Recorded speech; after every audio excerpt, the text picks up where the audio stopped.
I am bare shaft paper tuning, so I have my DIY thing up in the chair. I draw a safe shooting zone and then put the marks on the top so I know where to aim. So then I just drop it down a little bit so that way I'm consistent. I have my arrows numbered 1 through 5. I am 10 feet away, so about 3 yards. I like kind of mark my feet so I'm in the same exact spot. So here's the first results. This one looks pretty good, but all of these are nock right. So we got point, nock, point, nock, point, nock, point, nock. And you can tell that's a good one. You can tell where the circle is like perfect. That's gonna be your point. Where it's not perfect, that's gonna be your tail. See how it's like perfect there, perfect circle, and these are all kind of tears. That's how you know where the nock's going.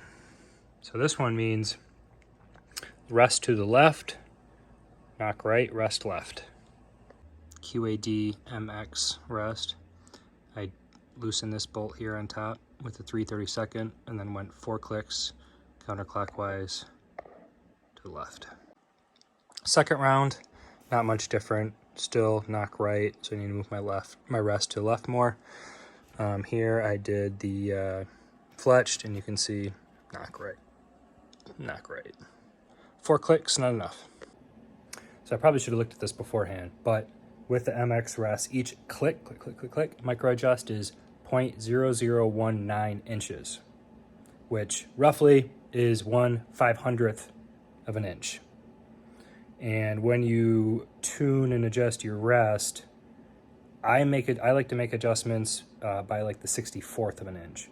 So roughly 10 clicks is going to be 10 over 500, so 1 over 50, so a 50th of an inch. So 10 clicks is a 50th of an inch.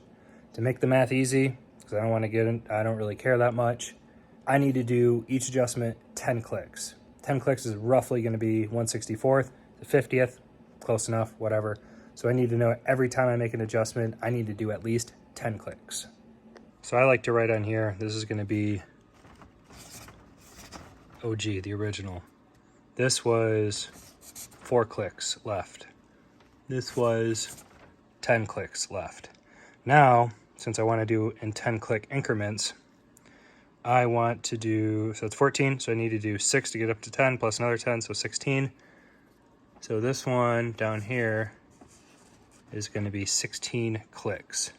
So if I were to sum this up, where I'm at right now, then 30 total clicks, which would be close to 3/64 or so, will be this third adjustment. Now we are getting somewhere. So 30 clicks in, about 3/64 or so. This is going to be, I didn't expect this to change much because it was pretty close already. So you can see this one's getting closer. This one's getting closer. This one's definitely getting closer. This one's almost on. So for my fourth, I'm going to do another 10. I think I'm going to settle on less than 10. We'll see.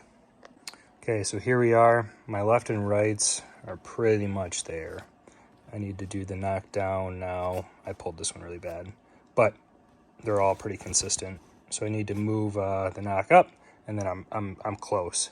But I'm concerned because I moved at 40 clicks, which is 0.076 inches.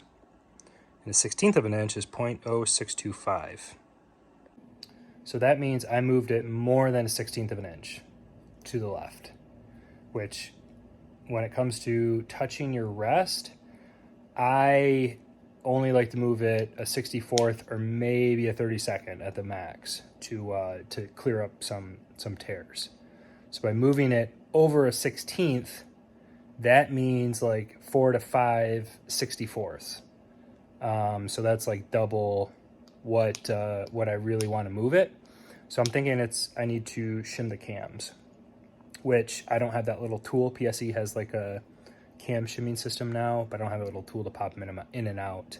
I could probably figure it out, but my shop, Derek Bond, the wizard at Sunrise, he's great with that kind of stuff.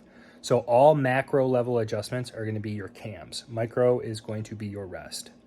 A 16th of an inch off the riser is a huge movement. So center shot's usually 13/16, I believe. So now I'm 14/16 off the rest, or off the riser, and I think that's going to be too much. So I think I'm going to get it back 40 clicks to the right, take a couple bear shafts up to the shop to get my cams shimmed. I was kind of working on my bow here, and I noticed my cable guard rod was like dusty, and this inside cable has like a mark on it. I was looking at this. So this is the outside, it goes like this. So the right one moves freely as it should. This left one is completely locked up, which the wheels, let's see, the top one, the right one is smooth, and the bottom one, the left one, is all tore up. So that probably is showing something off. But I'm gonna move, I got this loosened up, gonna move it 40 clicks to the right, get it back center shot, 13/16. Take it to the shop because here is the shims for the cam. So little tool to pop it out, swap it, move the cam to the right. That should give me what I need. So here's the difference. This was the 40 clicks left. I moved it back 40 clicks to the right, so it's in the original position. Here I had the shop shim the cams. So as you can see, it's pretty much, that was me on that one. But, I mean, bullet hole, that one's damn near a bullet hole. That one's perfect. So I'm going to play with my nocks just a little bit on these three. These two look good, but just moving that cam over to the right, just a hair, did the same as all that rest adjustment.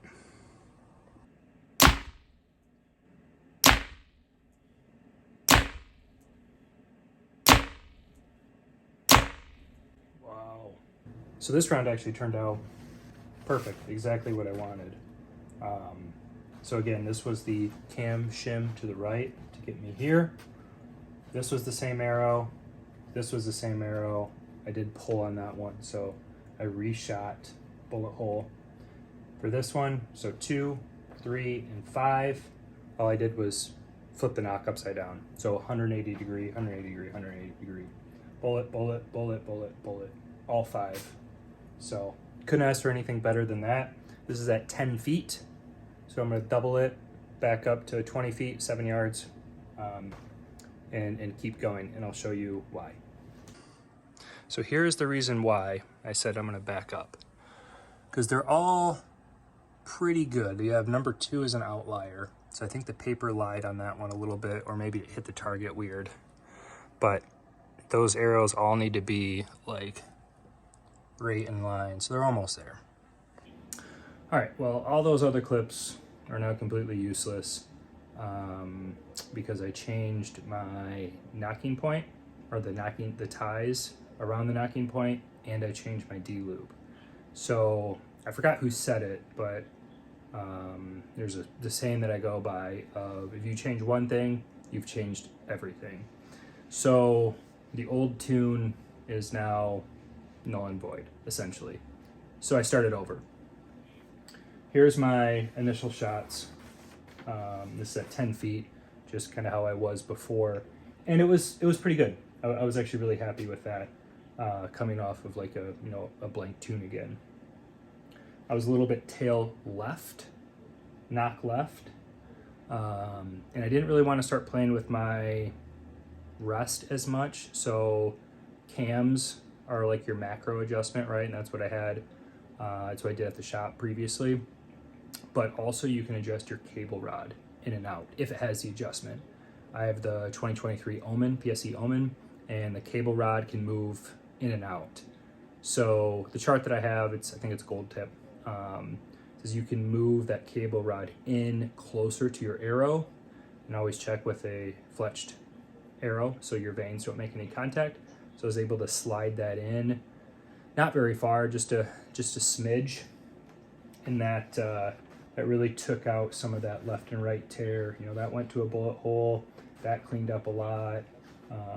That one actually seemed to get worse, which is interesting. But I moved, then I moved my rest to the right, nock left, move rest right, 10 clicks, which gave me this, which really straightened pretty much everything out, you know, bullet, bullet, bullet, a little bit of up and down. The left and right here is good enough. So I look at this row and I am tail high, so nock high, which means, and I was assuming that something like that was going to happen because I changed my nocking point. So I had to bump my rest up a little bit because I didn't want to have to retie everything in. So I moved my rest up somewhere between like 5 and 10 clicks. It was hard to feel it. And this is what I'm left with here. So 1, 2, 4, and 5 are good. Number 3 is still, you know, a little wonky. But if I have 4 out of the 5 arrows that are good, I know that my tune is good. And then this is, number 3 is just an arrow issue. So now I'm gonna go turn the nock. So the first thing, you just flip it 180. So just turn it, you know, you mark it on the top, right? Always mark and label. So always mark and label your arrows so that, you know, that line goes up. So now that line's gonna go down. I'm gonna try that, turn it 90 degrees, try both of those directions. And then if none of that happens, then I have to check, you know, all of those quadrants in between. So really happy with this. So this next row down here is gonna be 3, 3, 3, 3, 3. So all arrow number 3 until it's good. Oh, that was easy. Flipped it 180 and went from there to there. So I wanted to verify, make sure everything was the same, and it was. So then I did just a little bit of a turn. The width of a Sharpie mark is all I did. And got a bullet hole. Close enough. So easy peasy. That's what I ended up turning it. So 180 degrees, so I'll have to take some acetone, wipe that line off, the original one, and rotate the nock 180. So I have the mark on top, redraw my line. It'll be good to go. Get these fletched up and ready for league tonight.